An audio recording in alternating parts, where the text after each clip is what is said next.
Αυτές είναι οι δύο βασικές προτεραιότητες. Λοιπόν, αν λοιπόν αναπτύξουμε μια βιομηχανία που έχει αυτούς τους δύο πυλώνες, αυτόματα περιορίζουμε ή υποκαθιστούμε σε σημαντικό βαθμό τις εισαγωγές ειδικά πρώτων υλών. Δηλαδή, δεν βλέπω για ποιο λόγο, για παράδειγμα, γιατί θα πρέπει να αναπτύξουμε μια βιομηχανία που δεν έχουμε πρώτες ύλες στην Ελλάδα να αναπτύξουμε. Μάλλον θα είναι δύσκολο, γιατί η Ελλάδα μάλλον έχει πολύ μεγάλο όγκο πρώτων υλών, πολύ μεγάλο εύρος πρώτων υλών. Θα δώσουμε έμφαση στις βιομηχανίες μεταποίησης ή αξιοποίησης του ορυκτού πλούτου της χώρας. Με νικέλιο, χαλκό, ασήμι, χρυσός, οτιδήποτε υπάρχει και είναι διαθέσιμο στη χώρα. Και μας ενδιαφέρει ακριβώς πρώτα και κύρια να αναπτύξουμε αυτές τις βιομηχανίες. Όπως για παράδειγμα και εκείνες βιομηχανίες που είναι προέκταση της αγροτικής μας οικονομίας. Βοηθούν και ταυτόχρονα αναπτύσσονται στη βάση. Τώρα, αυτά που δεν μας χρειάζονται, αυτό που θα χρειαστούμε μάλλον, είναι κατά κύριο λόγο συστήματα εργαλειομηχανών και τεχνολογία. Δηλαδή, αυτό που θα χρειαστούμε είναι μηχανήματα μέσα παραγωγής, δηλαδή, τα οποία θα χρειαστούμε υψηλής τεχνολογίας ή εχμής, τα οποία θα τα χρειαστούμε τουλάχιστον μέχρι ότου τα αναπτύξουμε εμείς οι ίδιοι ή έχουμε τη δυνατότητα να μπορούμε να τα αναπτύξουμε. Αυτά μπορούν να βρεθούν εξαιρετικά εύκολα στην παγκόσμια οικονομία, αρκεί να έχεις χρήματα να πληρώσεις. Δηλαδή, αρκεί να έχεις συνάλλαγμα. Άρα το πρόβλημα δεν είναι πού θα βρούμε να τα αγοράσουμε. Υπάρχουν εκεί έξω και υπάρχει δυνατότητα. Το θέμα είναι αν θα έχουμε συνάλλαγμα να το αγοράσουμε. Και θα έχουμε συνάλλαγμα. Γιατί? Διότι η ελληνική οικονομία αυτή τη στιγμή κινεί περίπου 38 με 40 δισεκατομμύρια σε ρευστό χαρτονόμισμα ευρώ. Αυτό θα πρέπει κατά τα 2 τρίτα του τουλάχιστον να αποσυρθεί και να μετατραπεί σε συναλλαγματικό απόθεμα της εθνικοποιημένης τράπεζας της Ελλάδος. Αυτό γίνεται πολύ εύκολα εάν μετατρέψουμε τις συναλλαγές ή μεταφέρουμε τις συναλλαγές ιδιώτη ή επιχειρήσεων, ιδιωτών είτε του κράτους προς ιδιώτη σε λογιστική βάση και λιγότερο αποτρέψουμε αυτές τις συναλλαγές να το χρησιμοποιούν ρευστό χρήμα σε μεγάλο βαθμό. Με αυτή την έννοια έχουμε δυνατότητα να μπορέσουμε να αγοράσουμε τα προϊόντα που χρειαζόμαστε. Το δεύτερο είναι γιατί δεν μπορούμε να κλείσουμε μια συμφωνία, παράδειγμα, και να πούμε εάν θέλω να οικοδομήσω μια βιομηχανία υψηλής απόδοσης αλουμινίου, για παράδειγμα, να ολοκληρώσω τη βιομηχανία προφίλ αλουμινίου που έχει η χώρα, συνδέοντάς τη με την πρώτη ύλη, τους βωξίτες, αλλά ταυτόχρονα θέλω να την εξελίξω έτσι ώστε να παράγει και υψηλής ποιότητας αλουμίνιο. Τη χώρα που χρησιμοποιείται, για παράδειγμα, στην αεροπορική βιομηχανία. Την τεχνολογία για το ζήτημα αυτό δεν την έχω. Θα μπορούσα όμως σε συνεργασία να κάνω μια κοινοπραξία με αυτούς που την έχουν, είτε ιδιωτικές επιχειρήσεις είτε κράτη, και να στήσω αυτή τη βιομηχανία εδώ και να πληρώσω με το αποτέλεσμα της βιομηχανίας. Δηλαδή με το προϊόν που θα παράγει αυτή η βιομηχανία για μια σειρά, για πολλά χρόνια. Αυτό το πράγμα μας επιτρέπει να βρούμε εναλλακτικούς τρόπους οικονομικών σχέσεων που θα είναι σε αμοιβαία υποφιλή βάση. At this time, the Icelandic government was desperately going around the world trying to shop for money to bail out the banks. But luckily enough, foreign lenders was not willing to lend Iceland the money. If Iceland had been lent the money at the time from the IMF, from the European Union or whatever, that would have been spent on trying to save the banks, and it would have fallen on the shoulders of the Icelandic taxpayers. So this was really a blessing in disguise that foreign countries, the IMF and the EU, was not willing at the time to lend us the money. So I think we have to thank them for not lending us the money at the time. Ένας από τους βασικούς λόγους που πρέπει να εθνικοποιηθούν οι μεγάλες ιδιωτικές τράπεζες είναι για να μπορέσει να εφαρμόσει την πολιτική εισάχθειας και στο ιδιωτικό νοικοκυριό και στον ιδιώτη μικροεπαγγελματία, τον ελεύθερο επαγγελματία και τον μικρομεσαίο.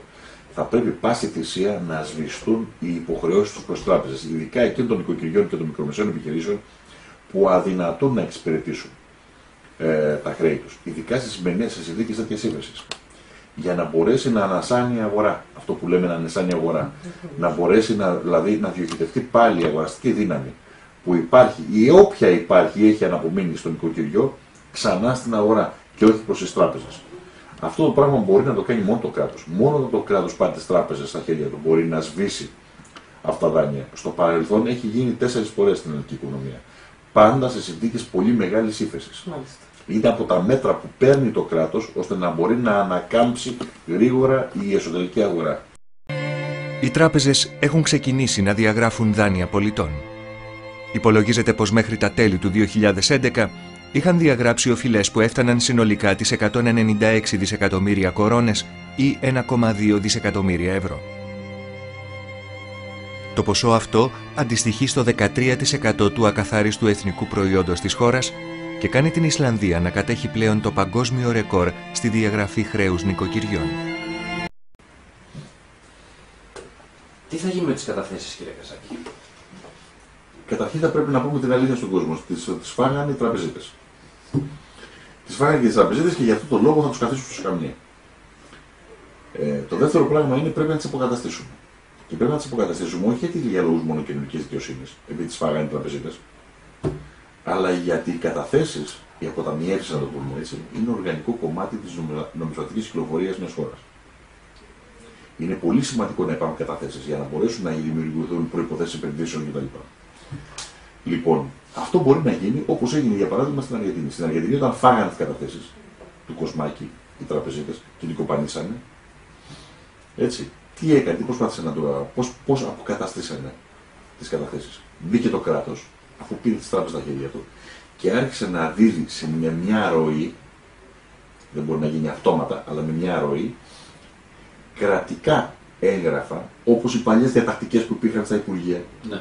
Στην πραγματικότητα εκδίδει νόμισμα πιστωτικό, το οποίο το δίνει στους καταθέτες ώστε να το χρησιμοποιήσουν ως χρήμα στην αγορά έναντι των καταθέσεων που υπήρχαν στις τράπεζες. Αυτό το κάνει, δηλαδή, ας πούμε, κάποιος έχει 10.000 ευρώ κατάθεση και ανακαλύπτει αυτό που το ξέρουμε όλοι, ότι δεν υπάρχει τίποτα στην τράπεζα, τα έχουν πάρει και έχουν γίνει καπνός. Λοιπόν, λέμε, θα του δώσουμε ένα κρατικό έγγραφο, ένα κρατικό γραμμάτιο, να το πούμε έτσι, το οποίο θα είναι 10.000, θα το δώσουμε σε μια ροή, για παράδειγμα, 3.500, 3 γραμμάτων 3.500, κωδικά λέω, για να μπορέσει να κινηθεί σε ένα βάθος χρόνου, ώστε να μπορέσει να κινηθεί ο ίδιος και να αποκαταστήσει τις αποταμιεύσεις του. Το δεύτερο σημαντικό σημείο είναι ότι πρέπει να δημιουργήσουμε ροπή προς αποταμίευση. Που είναι πάρα πολύ σημαντικό. Αν δεν υπάρχει ροπή προς αποταμίευση, δεν υπάρχει η δυνατότητα να υπάρξουν επενδύσεις άμεσα στην οικονομία. Ροπή προς αποταμίευση σημαίνει αποκατάσταση του λαϊκού εισοδήματος. Σημαίνει άμεση αύξηση του λαϊκού εισοδήματος. Για να μπορέσει να έχει δυνατότητα να βάζει στην άκρη.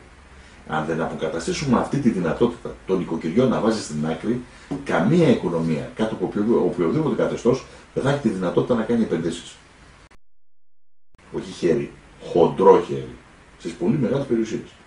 Αυτές τις περιουσίες, για παράδειγμα, των 2.000, περίπου 2.600 Ελλήνων, που πραγματικά φέρονται να έχουν περίπου το 40 με 45% της ιδιωτικής περιουσίας, κινητής και ακίνητης, σε αυτόν τον τόπο. Αυτοί κάποτε πρέπει να πληρώσουν. Για όλα. Προφανώς. Και βεβαίως έχουν εκτιμήσει, οι ειδικοί έχουν εκτιμήσει ότι, για παράδειγμα, μόνο η εξαφάνιση των offshore θα σου δώσει φορολογητέα ύλη που θα σου εξασφαλίσει το σύνολο των φορολογικών εσόδων που χρειάζεται στο ελληνικό κράτος για την επόμενη πενταετία. Η Ευρωζώνη γίνεται έξαλλη με την απόφαση του Ισλανδού Προέδρου. The Icelandic people, if they were to reach that conclusion, would effectively be saying that Iceland doesn't want to be part of the international financial system, that Iceland doesn't want to have access to multinational, national and bilateral funding, and doesn't want to be regarded as a safe counterparty with whom to do business. I don't think the Icelandic people would be sensible if they reached that conclusion. So we will work with other governments to support the Icelandic government in getting the necessary referendum support. Στη χώρα του, ο πρόεδρος κατηγορήθηκε από το μεγαλύτερο μέρος της πολιτικής τάξης για λαϊκισμό. No, it was not populistic at all, even on the contrary, because the opposition to my decision when I took it in the early days of 2010 was enormous and widespread. Majority of the parliament, the government parties, the ministers, many of my biggest supporters who helped to make me president in 1996, were absolutely furious at my decision. Every government in Europe was against my decision. There were all kinds of predictions that this would lead to the isolation of Iceland, to the collapse of Iceland. We would be a pariah state in the world. Some people used the concept of the Cuba of the North, and so on and so forth. Θίγουν τις μεσαίες και ανώτερες οικονομικά αμοιβόμενες ομάδες εργαζομένων οι θέσεις του ΕΠΑΜ? Όχι. Οι θέσεις του ΕΠΑΜ στοχεύουν κατά κύριο λόγο να πλήξουν αυτό που λέμε οικονομική και πολιτική ολιγαρχία αυτού του τόπου. Δηλαδή μιλάμε για μια κρατικοδίαιτη επιχειρηματικότητα, η οποία στηριζόταν πάντα στη δίμευση του δημόσιου πλούτου και στη λαιλασία αυτού του τόπου, εξασφαλίζοντας το γεγονός ότι μέσω των πολιτικών κομμάτων που στηρίζε είχε το κράτος ως προσωπικό της φέουδο. Μιλάμε για μεγαλοεργολάβους και μεγαλοεπιχειρηματίες, οι οποίοι με βάση την πρόσβασή τους στο κράτος και στην εξουσία χρησιμοποιούσαν το δημόσιο χρήμα ώστε να στηρίξουν τη δική τους προσωπική επιχειρηματικότητα. Προσωπική με την έννοια όχι μόνο του προσώπου, αλλά τις ευρύτερες λειτουργίες τους. Ενάντια σε αυτούς στρεφόμαστε. Ενάντια σε αυτούς. Έτσι αλλιώς, αυτοί έχουν συγκεντρώσει πλέον το μεγαλύτερο ποσοστό ή μερίδιο του πλούτου που υπάρχει στην ελληνική οικονομία. Ενάντια σε αυτούς, ίσα-ίσα, παρά το γεγονός ότι εμείς πιστεύουμε ότι το κράτος, όχι βέβαια το κράτος φέουδο, ένα άλλο κράτος που σέβεται τον Έλληνα πολίτη και τον υπερασπίζει, ιδιαίτερα τον αδύναμο, θα πρέπει να αποτελέσει το βασικό μοχλό ανάπτυξης της ελληνικής οικονομίας. Αυτό θα επιτρέψει στην πραγματική ιδιωτική πρωτοβουλία του ελεύθερου επαγγελματία, του μικρομεσαίου, αυτό που έχει πραγματικά μια ιδέα που μπορεί να εφαρμόσει, θα την απελευθερώσει. Διότι αυτού του τύπου η κρατική παρεμβατικότητα θα τον προστατεύει από τα μονοπόλια και τα τράστη. Από εκείνες δηλαδή τις συμφωνίες κυρίων και μεγαλοκαχαριών, οι οποίοι πραγματικά δεσμεύουν την πραγματική ιδιωτική πρωτοβουλία, γιατί αυτή είναι η ιδιωτική πρωτοβουλία και όχι οι μεγαλοκαχαρίες, δεσμεύουν και την ελέγχουν μέσα στην αγορά. Όποιος έχει παραγωγική ιδέες, οι παράγει ιδέες και καινοτομίες, έχει να κερδίσει από αυτού του τύπου την ανάπτυξη. Τον θέλουμε να επενδύσει σε αυτή την ιδέα και πρέπει να του δημιουργήσουμε ένα τέτοιο περιβάλλον ώστε πραγματικά να επενδύσει. Δεν μας ενδιαφέρει να αναπτυχθούν παρασιτικού τύπου δραστηριότητες. Μας ενδιαφέρει όμως η καινοτομία και οι νέες ιδέες. Γι' αυτό, για παράδειγμα, το νέο κράτος που θα πρέπει να παρεμβαίνει στην οικονομία, πέρα από το γεγονός ότι πρέπει να παράγει το εισόδημα που καταναλώνει το ίδιο και όχι να βάζει συνέχεια το χέρι του στην τσέπη του φορολογούμενου, γι' αυτό το θέλουμε να αναπτυχθεί η κρατική επιχειρηματική δραστηριότητα σε βασικούς τομείς. Ένα πολύ βασικό στοιχείο που πρέπει να κάνει αυτό το κράτος είναι να απελευθερώσει πραγματικά την ιδιωτική πρωτοβουλία του μικρομεσαίου.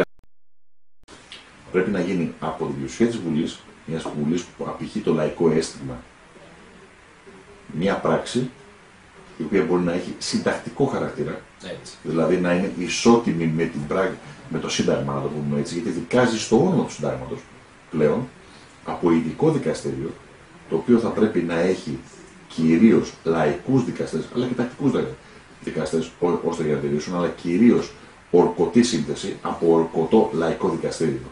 Δηλαδή, το οποίο θα κατηγορήσει και θα απονείμει δικαιοσύνη για το δοσυλλογισμό, για πράξη του συλλογισμού εναντίον αυτής της χώρας.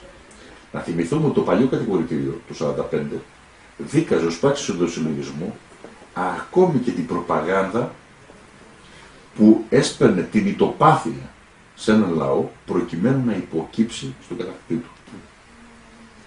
Αυτή τη φορά θα δικαστούν και οι δημοσιογράφοι και τα μέσα που άσκησαν αυτού του τύπου τον δοσυλλογισμό της προπαγάνδας. Λοιπόν, γι' αυτό θέλει μια συγκρότηση. Από ό,τι γνωρίζω, οι νομικοί του ΕΠΑΜ ήδη σχεδιάζουν αντί του σχεδίου μια τέτοια συντακτική πράξη, να το πούμε έτσι, της Βουλής.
canción.